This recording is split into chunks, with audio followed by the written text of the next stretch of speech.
This content is for kids. It's not for kids. Isn't that what I said? No, it's not for kids. If you are 13 years or younger, this is not for you. Do I have to kill somebody in order to actually make that point across? No, man, you don't have to kill no one. Wait a second. Oh, no. We return to our planet. The High Court may well sentence you to torture. He likes movies, we like movies. SeptumSin versus the world. SeptumSin versus the world. SeptumSin versus the world. SeptumSin versus the world. I'd buy that for $1. Greetings and welcome to another SeptumSin versus the World episode. I'm SeptumSin. This is Kotobuki Jake. Hey. And we're here because we're here to talk Versus Awards. You know, I had a lot happen to me this year. And I was willing to drop the awards. But Jake is like, no, we gotta keep the awards going. So I don't know exactly what were the nominees this year. We kind of decided some tiebreakers, but I kind of didn't get the whole in my head. So he's going to get to read them off so that you guys get the nominations. So how this is going to work when the voting comes. You're going to want to go to the link below to our Facebook group, SeptumSin versus the World versus Awards. Really, versus Awards. And there will be little polls that will start appearing throughout the month on each award. Vote for the one that you want to be successful. I'm going to walk Jacob through it so that when he sets them up, he'll be doing it, and I'll set one up in front of him to show. So you get to take a look at some of these things. We're just kind of giving you an overview as to what won, basic reactions, our basic thoughts of some of these films, and then we're just going to move on. So definitely vote, because voting ends at the end of August, at the end of the month. Because we got to prepare for the show. Well, it's not going to be much of a show. It's just going to be us reading off the awards this year. But next year, I'm going to try one more time. It's still going to be fun, damn it. So, let's start out with, well, I'll just hand it over to you. We'll react after you've ran off each award. So, whatever category you want to start. And one reason we wanted to keep this going, and it's one of the main reasons we started in the first place, is to make sure that at least in some weird, random, strange corner of the web, some cool movies are getting shout-outs that most of the award shows kind of overlooked, you know? And we'll have a few of those. So, without further ado, we'll start with the category of Best Poster or Cover Design. And this one I'm going to make sure that we'll have a post for it. Like, I might even do this before we do the polls if I can figure out just like what the posters are that are in contention, because that's an easy one. Half the point of the category is, does it make you want to see the film? So by definition, you don't even have to have seen these. But our nominees for this one are The House, Out There, Halloween Mega Tape, Puss in Boots, The Last Wish, Where the Crawdads Sing, High Fear, and Fruits Basket Prelude. So, man, Amityville Karen didn't make the cut. Not quite. No. Darn, that's it wasn't even on the bubble for the tiebreaker, although it came close. You know what's weird is that's the only thing I liked about Amityville Karen. That was the only thing. So, at any rate, Best Film Not in the English Language. Ameo Tsugiero Hyoryodanshi, a.k.a. Drifting Home. Im Westen nicht Nuss, a.k.a. All Quiet on the Western Front. Argentina, 1985. I'm not even going to pretend I can remember the Spanish for 1985 off the top of my head. Suzume no Tojibari, or Suzume, Babru, Bubble, and Fruits Basket Prelude. So, That's an amazing thing. I would have thought that you would have had some that would have kicked those off. we actually only had 2 that did not make the final list. That was one where we had a lot of agreement. The animated feature is going to be Turning Red, The House, Drifting Home, the Bob's Burgers movie. I'm not going to say the full title for every one of the foreign films every time. So, Turning Red, The House, Drifting Home, the Bob's Burgers movie, Suzume, and Guillermo del Toro's Pinocchio. Well, I expected Turning Red to be on there because, it was there. And Del Toro's film, didn't it win the Oscar? I think so, yes. So I thought it was going to do better, but I guess it was your anti-Oscar bias, maybe. Maybe. But The House is one of those odd ones on there. That is a creative one. I didn't even know about that until the last minute, and then I was like, I need to see this. It looks fun. Animation and film. This is one of the reasons why I was impressed by The House, was the animation. It's a stop-motion film, and it's pretty impressive. But anyway, animation and film. The House, Drifting Home, Bubble, Suzume, Turning Red, and Apollo 10.5: A Space-Age Childhood. Another one I didn't know about and I didn't get a chance to see, but I look forward to it. It's a Richard Linklater film. I'm glad it did get. I'm glad it did get a nod. Yeah, it's nice to see all these anime get shouts out. Cinematography is between The Batman, The Fabelmans, Clerks 3, Babylon, Black Panther: Wakanda Forever, and All Quiet on the Western Front. So All Quiet has a chance to clean up this year. Actually, if people vote for the popular one, it probably won't clean up. you're right. Last year it was all popular. I still I want to see Clerks 3, but all the others I could say had pretty excellent camera work. No question there. Editing was one where All Quiet had a chance, but it did not ultimately get it. Editing, The Batman, Hyojil Kyoshin, the only nomination for Park Chan-wook's Decision to Leave. That one had some really interesting editing. Wouldn't know. Doctor Strange and the Multiverse of Madness, Black Panther: Wakanda Forever, Suzume, and Weird, the Al Yankovic story. Next up, we have... Weird was one that was ineligible for the Oscars because of the way they decided to release it.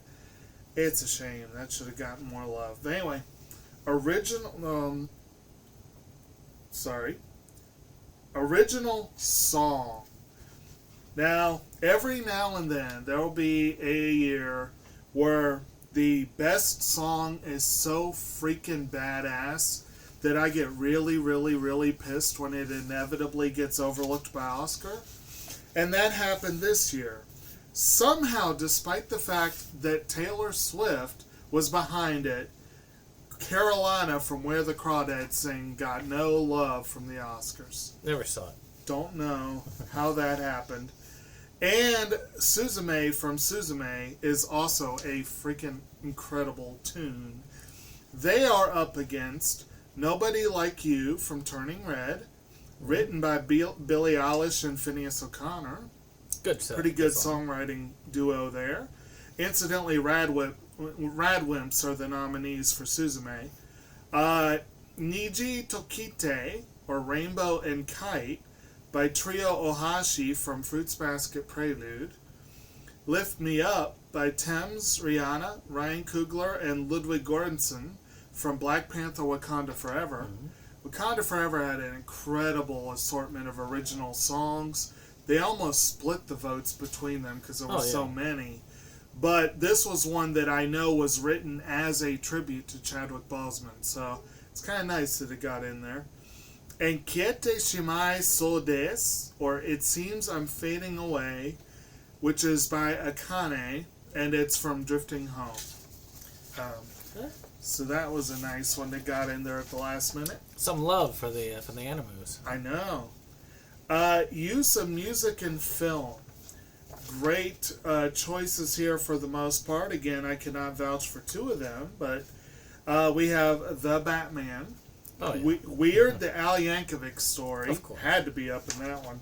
Clerks 3. Yeah. Suzume. Apollo 10.5, A Space Age Childhood. And Black Panther Wakanda Forever, as we just discussed. Yeah, Apollo 10.5 did an excellent job of incorporating music of the day, and it was just great. I really need to see that. It was a good film. Original score. Alexander Desplat for Guillermo del Toro's Pinocchio. Gustavo Santaolalla from The House. John Lunn from Downton Abbey, A New Era. Ludwig Göransson for Black Panther Wakanda Forever. Michael Giacchino for The Batman. And this fella got Hellvan on the list and has not yet provided me with the name of the nominee for that video. I have to sit and watch the credits. That's the thing. I could find nothing on a score for that movie. So I hope there's a score for that movie because we had some great stuff that didn't make it. It's a small production with a very haunting score. Oh, I'll trust you on that. But anyway, best sound. I'm making sure I was going the right order here. Best sound. The Batman. Black Panther. What's it? Yeah, definitely. Oh yeah, I agree. Yeah, Black Panther: Wakanda Forever. All Quiet on the Western Front. Babylon. Doctor Strange and the Multiverse of Madness. And Suzume. Yeah. All of those excellent sound. I mean, for sound, you gotta have a war film in there for that sound editing, you know. And All Quiet, the technical production on that was incredible. Costume design. Black Panther Wakanda Forever. Downton Abbey, A New Era. The Munsters. Miss Harris Goes to Paris. Babylon. And Doctor Strange and the Multiverse of Madness. Quite a variety there. I know. I need to see The Munsters. I have not seen that myself, but looks fun. And I think there were two there that you have not gotten to, if I'm not mistaken. Yep. I haven't seen a good number of them. Miss Harris Goes to Paris has someone who ends up working in the fashion industry in Paris, so that's kind of almost a shoo-in for that category. Makeup and hairstyling. Black Panther Wakanda Forever. The Batman. Doctor Strange and the Multiverse of Madness, The Munsters, The Whale, and Downton Abbey, A New Era.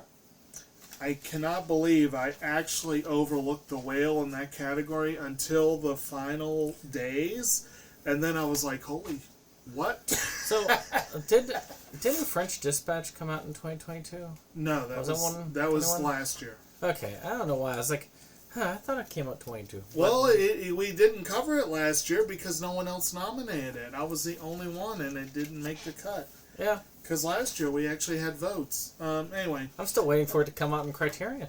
Yeah, I know, me too. But I do need to see Asteroid City, so we have some Wes Anderson on next year's discussion. Character design and animation. I think these were new to this year, weren't they? Yes. We added a couple of categories. And animated feature, too. Yeah. We added a couple of categories, namely character design and animation, which I feel is the animated equivalent of costume design and makeup, basically, and production design and animation, and we changed the name of the other one to production design and live action. Bob's Burgers should have won that one. Screw you? No. No. Anyway, Bob's Burgers came close to getting character design. But anyway, character design and animation. Drifting Home, Bubble, The House, Suzume, Turning Red, and Puss in Boots: The Last Wish. And one of the reasons why I was pushing for Puss in Boots, other than the fact that none of the major characters of Bob's Burgers were different from the show, Still creative. The design for Death was freaking awesome. Oh, yeah. Freaking awesome. They did so good with that. I've never seen Puss in Boots, so I can't say. You need to see it. But anyway, production design and animation. This, of course, character design, of course, is the characters. Mm-hmm. You know, something like, Faye Valentine and Ed are two of the most iconic character designs in anime. That would be separate from, say, the production design in Bebop would be the places they're traveling to, which is still pretty iconic. But anyway, Bob's Burgers. Bob's Burgers did better in this one, or it would have. I mean, it would have fit better in this one. Yeah, well. Anyway, production design and animation. Bubble, The House, Turning Red, Drifting Home, Suzume, and Guillermo del Toro's Pinocchio.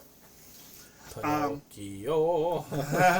See, that was one where I thought the characters in Pinocchio were too freaky looking, but the overall production was just incredible. So I've still yet to see it. Oh, it's great. Production design and live action. Black Panther Wakanda Forever, The Munsters, Babylon, Doctor Strange and the Multiverse of Madness, All Quiet on the Western Front, and the only nod for Glass Onion, A Knives Out mystery, which largely is due to the pad that Edward Norton's character has. That's a pretty impressive place. Anyway, visual effects. Black Panther Wakanda Forever, Doctor Strange and the Multiverse of Madness, The Batman, All Quiet on the Western Front, Jurassic World Dominion, and The House. Hey, I honestly didn't even think about The House for visual effects, but that was a good idea. you know, it's better than having for best animation in film and having Spider-Man win. Did it win? I think it did win. I don't remember. If Because it won, then no one can complain about it anymore. Everyone kept complaining about that, but if it won... Because it won every category it was nominated for last year. Are you sure about that? Yeah, because I remember that they had, like, everybody wanted to vote for the popular ones last year. Well, and I also remember, though, that from the word go, everyone was bitching about that being up for animation. So if you're going to bitch about it, don't vote for it. But anyway, stunt work. I can't remember if this is new to this year, or I think we did we've last been doing year. stunt work, yeah. So, stunt work. The Batman. Yep. Black Panther Wakanda Forever. Doctor Strange and the Multiverse of Madness. Everything Everywhere All at Once. Jurassic World Dominion. And Prey. Yeah, I'd I can forgotten see. all about Prey. Prey kind of, yeah. I must have been the one who put it Prey. You did. Because, it's been a while. Yeah. Director. Okay, Ryan Coogler for Black Panther Wakanda Forever. Matt Reeves for The Batman. Eric Appel for Weird the Al Yankovic Story. Sam Raimi for Doctor Strange and the Multiverse of Madness. Domi Shi for Turning Red. And Darren Aronofsky for The Whale. So that was a really good group. That's like a very there. predictable group for this one. You think so? I think so, because you got a bunch of big films mixed with a bunch of really artsy, high-class films. Yeah. Well, I mean, I would say there were specific reasons for each one. These would Except not for be Weird. Weird was one of the ones. That's the outlier in that group. You think so? It's rare. Well, actually, it's rare that animation directors get. Yeah, that is down. true. So, of course, I had put up Makoto Shinkai as a contender, but anyway. Well, let's see, with the acting... Shinkai should have made his film easier to see. Yeah, we'll just go in the order we have here. So for acting, we'll start with bit player or cameo. And this is a fun assortment here that this category almost got dominated by Doctor Strange. And it's still kind of... So, we have Barry Keoghan from The Batman. Bruce Campbell for Doctor Strange and the Multiverse of Madness. Patton Oswalt for Weird the Al Yankovic Story. David Lynch for The Fabelmans. Patrick Stewart for Doctor Strange and the Multiverse of Madness. And Ryan Reynolds for Bullet Train. And all of those were fun cameos. I enjoyed them. I loved seeing Professor X in spoilers for Doctor Strange. You haven't seen The Fabelmans yet either. Nope. I had no idea David Lynch was involved, and I almost hate to say what he plays because it's right at the end of the movie, and it's almost a spoiler, but it's hilarious. The biggest problem with me with cameos is I'm not very good at picking out cameos that are subtle. Yeah. It has to be in my face because I don't know a lot of actors by name and face. Well, again, this guy, I didn't know it was David Lynch. I'm like, he looks familiar. And then, like, Bruce Campbell, for instance, Yeah. when I saw that, I was like, oh, yeah, that's got to be in there. Yeah. Anyway, the next ones, voice actress. We've got Kristen Schaal for the Bob's Burgers movie. Oh, yeah. That was probably the single most agreement that movie got in any category. Mia Goth for The House. Rosalie Chiang for Turning Red. Nana Kahara for Suzume. Alice Hirose for Bubble. And Salma Hayek for Puss in Boots: The Last Wish. So we got a couple of Animu actors in that one. That's kind of fun. Voice actor, we got David Bradley for Guillermo del Toro's Pinocchio. Orion Lee for Turning Red. He's the father, right? Yeah. Yeah, he did a good job. Yeah. Ewan McGregor for Guillermo del Toro's Pinocchio. Jack Black for Apollo 10.5: A Space Age Childhood. I was surprised you nominated him for anything. Hey, it was fun. John Mulaney for Chip and Dale Rescue Rangers. Well, a movie that was a lot better than it had any right to be. And I was true actually enough. disappointed that it only had one nomination. I did give it some nominations. I but it believe didn't. John Mulaney played Dale. Matter of fact, I put it up for the one of my favorite cameos was from that one. Yeah. Aunt Man. And then Matthew Good for The House. Okay, so for Best Actor, Uh-oh. we have an interesting assortment here. A little more mainstream than I would have expected, although there's a couple of oddballs. We got Austin Butler for Elvis, Brendan Fraser for The Whale, Ricardo Darín for Argentina 1985. Good to see it in there. I need to see that. That's Jeff Anderson for Clerks 3. Yeah. Tom Cruise for Top Gun Maverick, and Tom Hanks for A Man Called Otto. Now, for supporting actor, I have a feeling this will include our single most controversial nomination. Tom Hanks is a double nominee this year. Oh. He's also nominated for supporting actor for Elvis. I didn't see Elvis, so I know I didn't do it. I know who did it, and I know that will be a very controversial pick. We also have Ben Whishaw for Women Talking, Brian O'Halloran for Clerks 3. I need to see that and see, is it truly the Jeff Anderson show? I consider it to be so because he's the main character. Okay, because I guess Brian O'Halloran was the main character in the first Clerks. Because Yeah, it's about Randall. Okay. Clerks 3 is about Randall. Okay. Well, that's good to know. And then we have a duo of the Batman characters duking it out. We got John Turturro for his role as Carmine Falcone, and Andy Serkis for his role as Alfred Pennyworth. Yes. Probably neither of the ones people would have normally guessed for I was surprised that the Penguin didn't get his head. That's what I'm saying. Most people probably would have. Now, Paul Dano came close, but Paul Dano knocked himself off the list with his role in The Fabelmans. And then neither one ended up making the cut.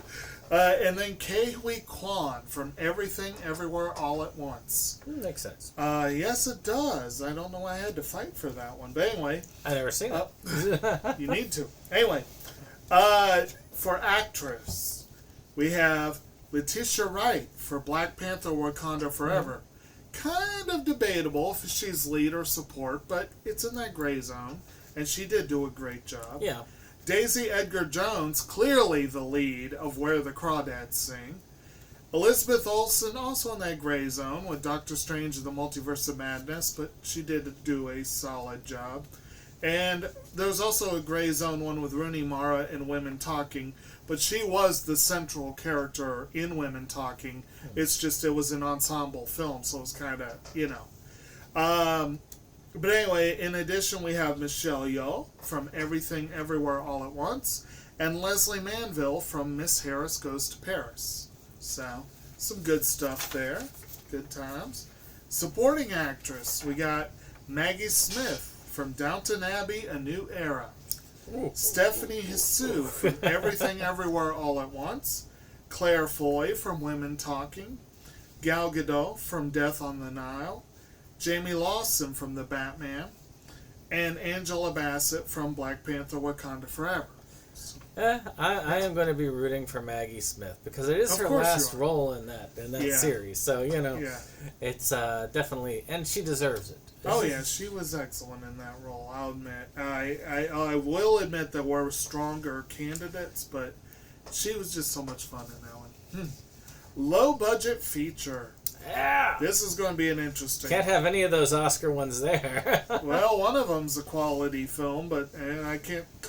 I've actually seen 4 of these. So there you go. Okay, Out There Halloween Mega Tape, Good one. Amityville Christmas Vacation, Best one. Haymaker, Good one. Hellvan, Good one. High Fear, Good and one. Tipping the Pain Scale. Never seen it. Which it is an excellent documentary that has my name on it, so it's good times. Documentary short.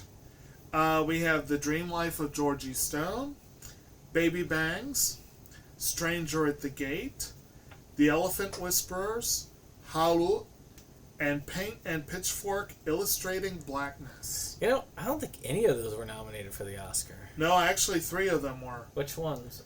Actually, was Georgie Stone nominated? Not that I recall. I don't remember. Stranger at the Gate, The Elephant Whisperers, and Halu were all nominees. Oh, the ones I haven't seen, that's why. Yeah.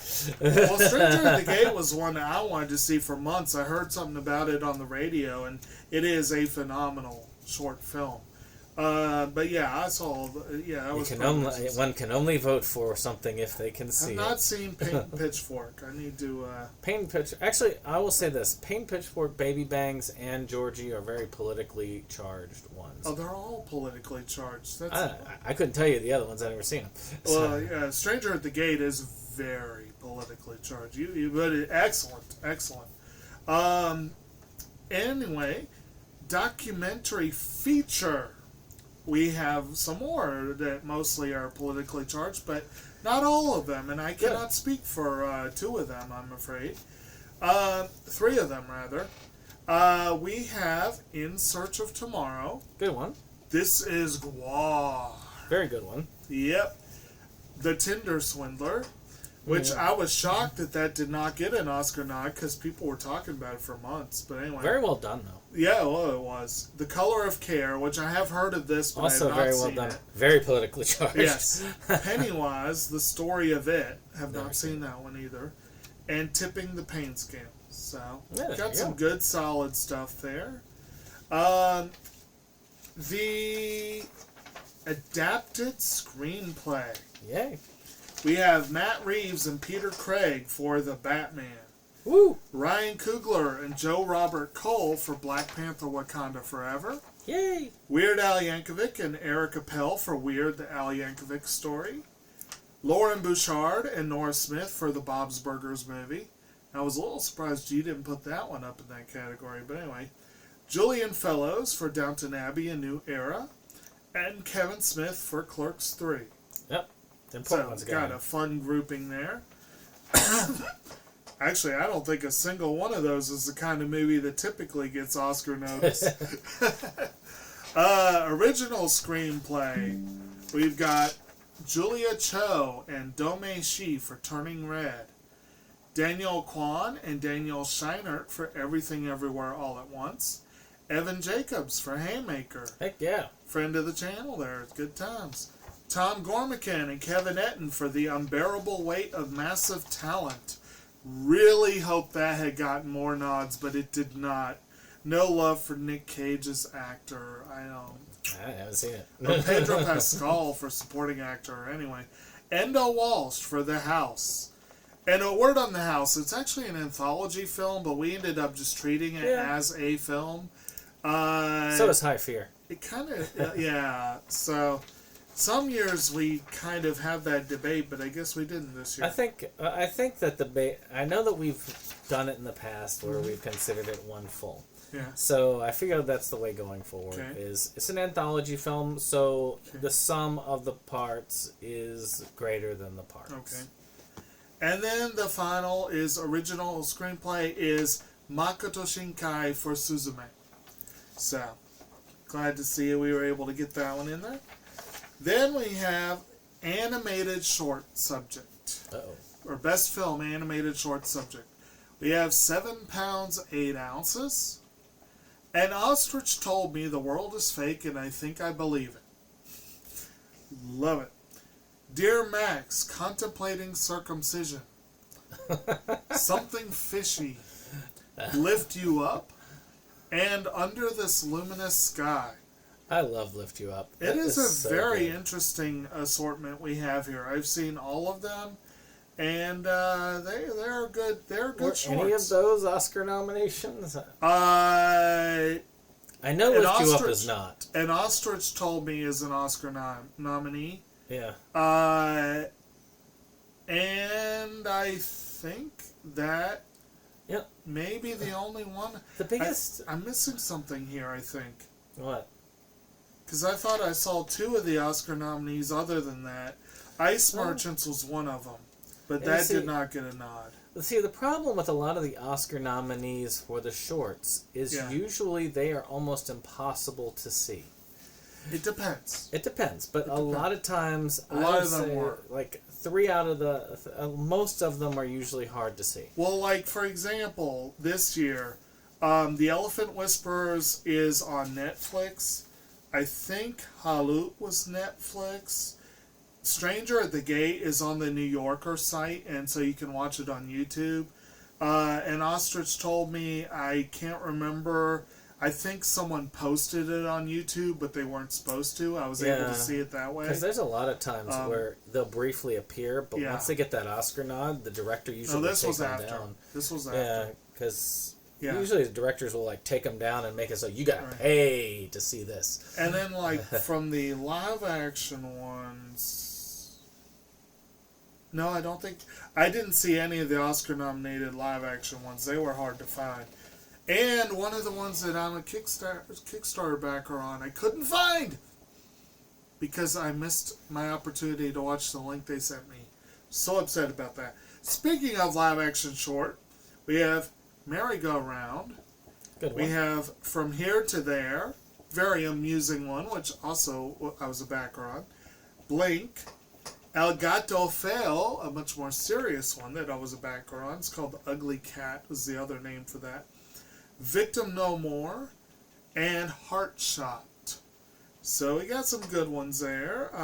I have not seen Victim No More or Heart Shot. Heart Shot was a hard one to watch. Was it? Yeah. Ah, good times. Not because of gore or anything, just hard because of, Just subject matter? yeah.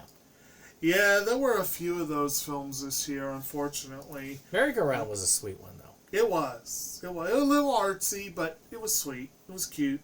The girls are both cute. But the story was definitely cute.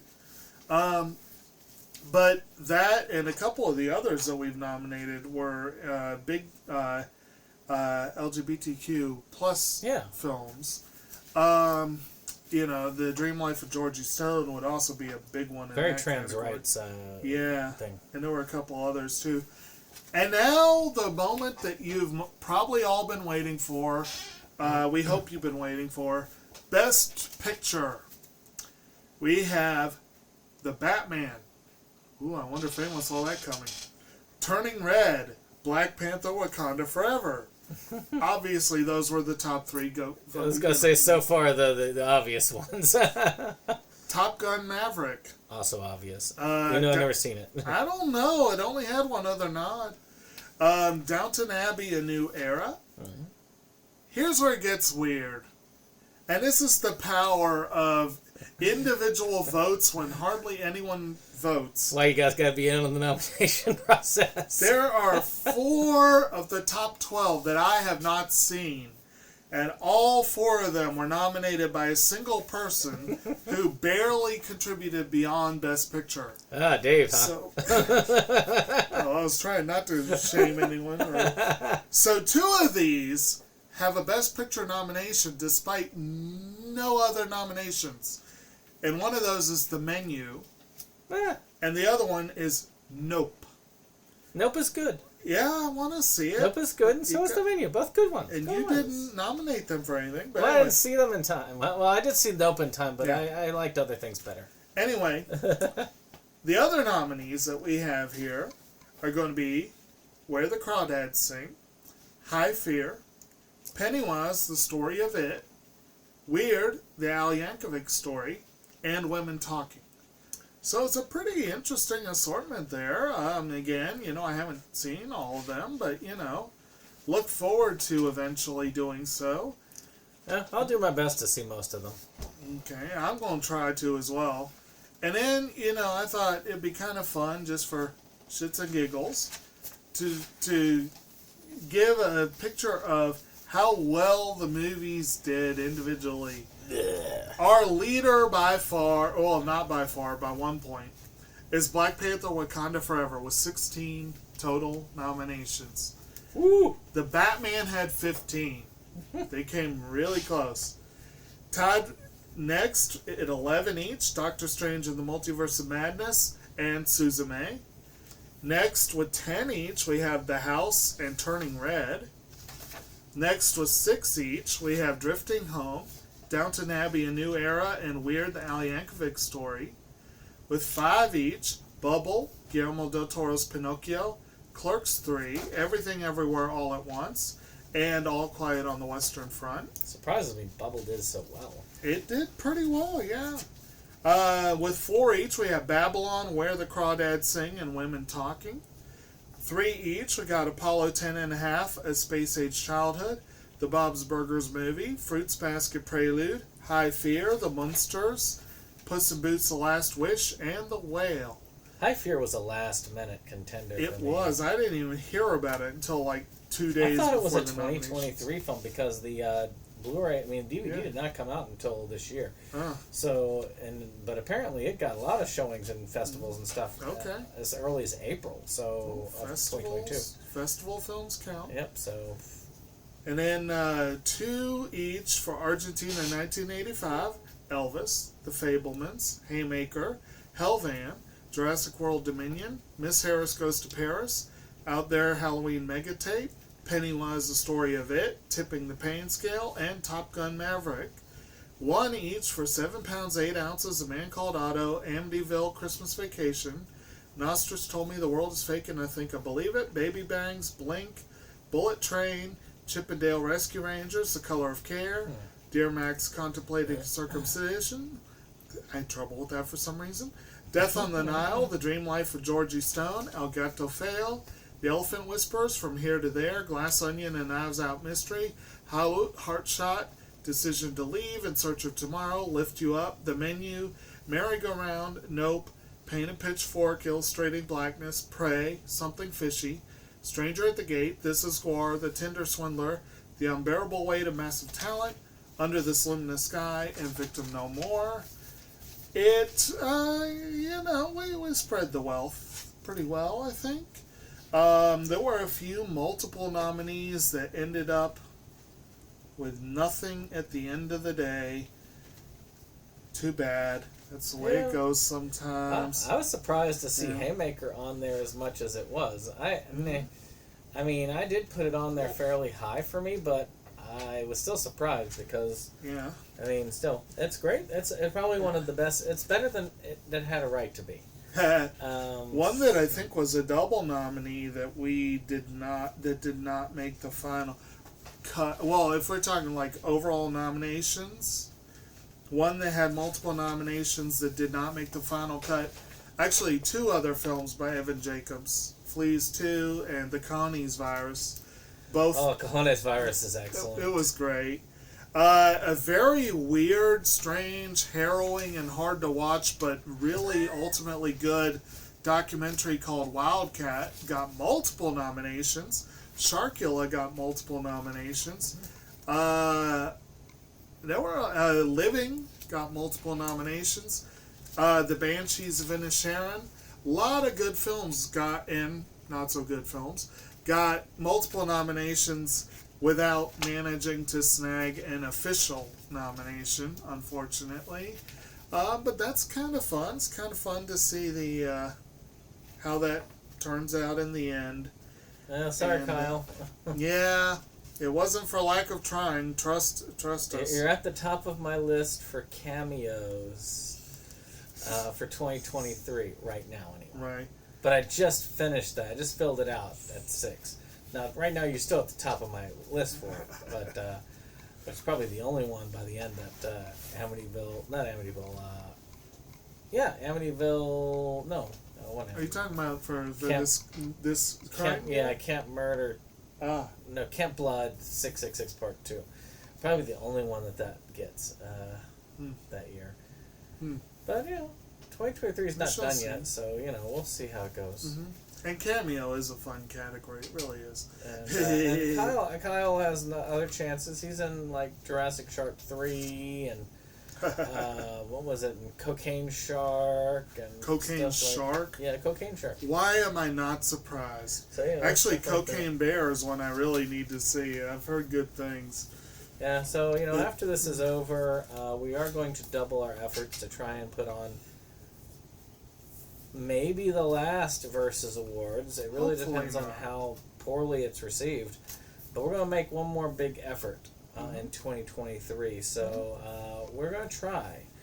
And And we definitely encourage you at home to, give us the feedback. Like, if you're like, this is a really cool feature and we love it, make sure we hear that. yeah, just, join our link down below. Join the Facebook group.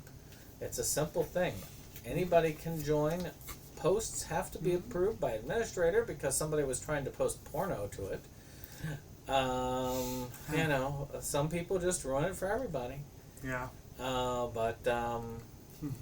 So sorry, you can't see the porno if you join. Yeah. Yeah. And of course, we followed, I think we've said before, but just a clarification in case you were like, those are some weird ass choices. Basically, we try to define a movie as basically a feature film is anything over, I can't ever remember 45 minutes. 45 minutes. 45 or up. 45 or up for feature film, 45 or under 45 for short film. Anything released within the calendar year we're covering. None of this 2 months forward or ahead bullshit. The only exception is because so many films have festival releases and occasionally you'll get a premiere. To me, one or a handful of showings is not really a release. And we went back and forth on this before we finally agreed on 2. So we can have 2 2021 showings for these films. And if they only had a few showings before 2023, they need to have had more than 2 showings before 2023. But anything that actually had a release that was its first like right out of the gate, it got a release, it has to fall right within that calendar year. No ifs, ands, or buts about it. And that was why, let's say, for example, Megan was one that had multiple nominations that didn't end up getting an official nod. Actually, it was a little disappointing to me, and I'm sure it would be to Dave. It came in just under the wire. But again, that was one where, yes, a European release was just before the end of the calendar year in 22. Yes. The American release was the first weekend of January 2023. We mean American reward show. So. We don't give a shit about it showing in certain locations. Anyway, that wasn't at all bitter or cynical, was it? Yeah, I mean, I would bet for the Versus Awards, it does not have to even have touched an LA theater. Right. The or been touched by one. Well, yes. I mean, you can walk up with the now. If you have a Blu-ray of the film that came out that year, you can walk up and touch the theater with the Blu-ray. You can just tap it a couple of times, and then it'll magically be a part of the show. Oh, good to know. Good to know. Yes. And anyway, so that's it. That's our nominees for the year 2022. Yep. So check it out. Check things out. We're gonna be Actually, Jake has already started some activity on that group page. Mm-hmm. So look out for those voting things. They're gonna be coming up soon because by the end of the month, we're gonna want it done. I might even say we can take it to like the middle of September, but we gotta get it done because we gotta film the award show before September ends because the 30th is when the actual show debuts. So we'll see each other soon. Good. All right.